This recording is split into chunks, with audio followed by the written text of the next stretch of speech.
bro's, alles handen. Oké.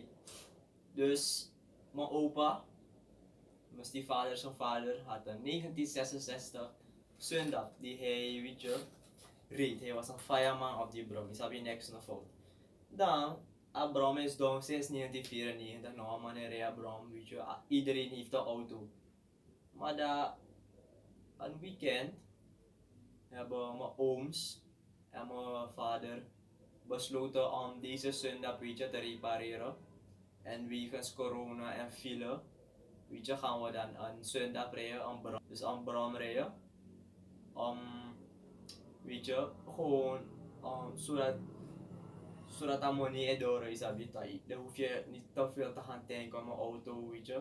Deze is 1966 zundapp.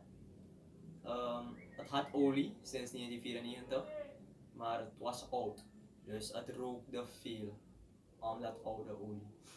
Dus benzine, oude benzine. Het had heel veel grease. Het heeft wel wat mankementen. Die klutjes een beetje uitgedroogd, gas, die banden en zo. Je moet wat werk krijgen, maar als je misschien 1000 erin gooit, komt het wel prachtig uit. Het is wel een stevige brom, weet je, uit Duitsland.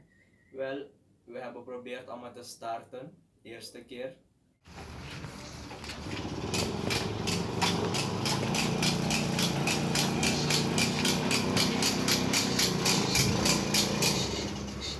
Daarna, de tweede keer.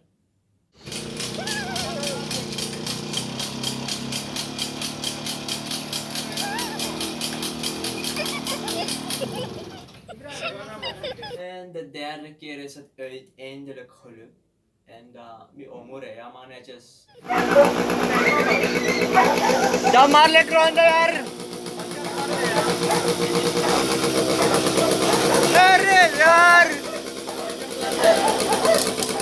Hey!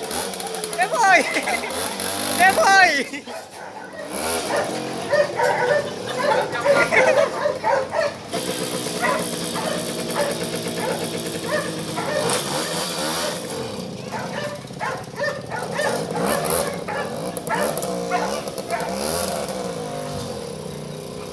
Ja man, dit is nou 60, zoveel of 70 bouwjaar.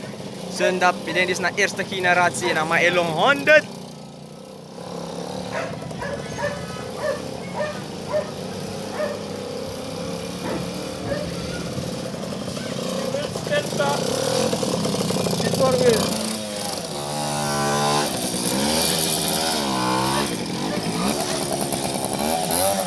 So, mau lono.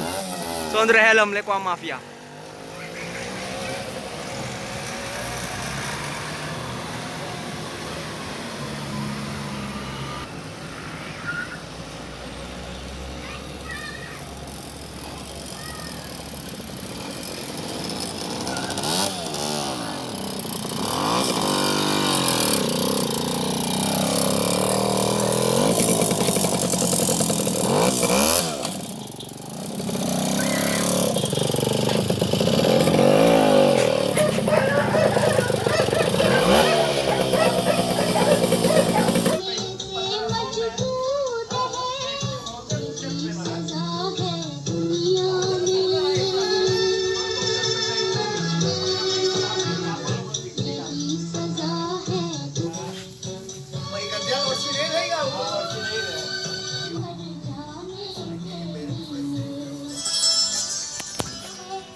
What's up guys, Faka here.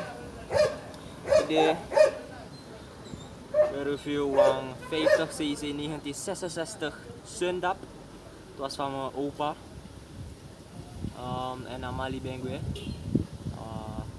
Jaren na sans dat we gaan het schoonmaken, we rijden maar nu wip na man sa die bron aan het banti. Ja, mama netjes, put sparkplug olie ala sa elo netjes. Als zadel moest kinky want to sang, je begrijpt. Ja, mooie brom, maar je trekt op netjes. A clutch moest a want chiro ko taping, a gas chiro so slap. Sabi de want to make in a kondre. Maunes panangada. Voor de rest, als baby moet zitten, wat doe je moet zitten? Als je zundapp zijn race, is dat tak nadis. Hier hebben we de clutch. Clutch ja. Het heeft 2 versnelling, 0 is voor neutraal. Eerste, tweede. Deze gaat 100 km per uur. Het heeft 90.816 kilometers gedaan. Hier hebben we de gas. Hier hebben we de voorrem dat helemaal niet werkt. En deze is een pedaal start. Dus je start allemaal naar het pedaal zo om te draaien. Dus om te starten, we draaien maar zo.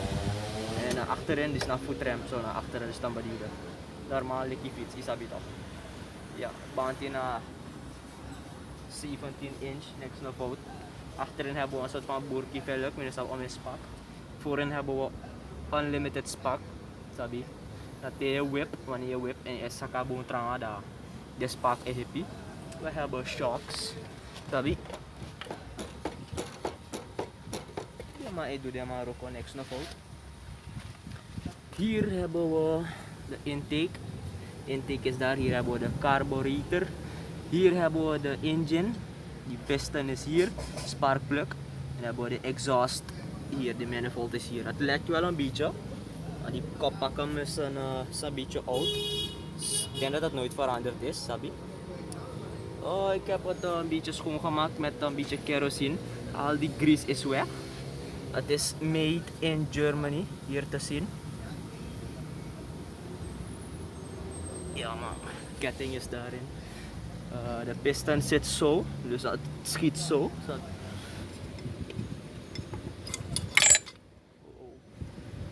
Daar binnen hebben we de intake en nog een paar spare parts. Intake hier, carburetor en olie en luchtmixer hier. Combustion gaat hierin.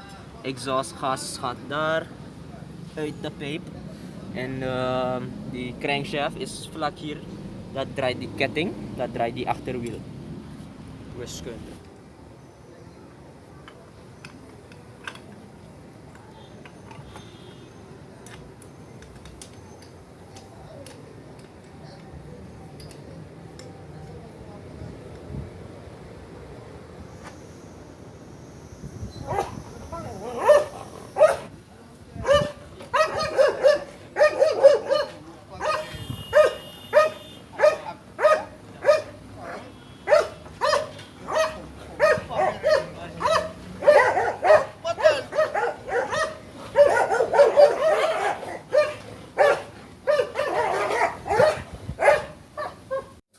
In de laatste video, of die video waar ik die Toyota Sprinter reed, had ik gezegd, einde van die video, we gaan een burn-out doen.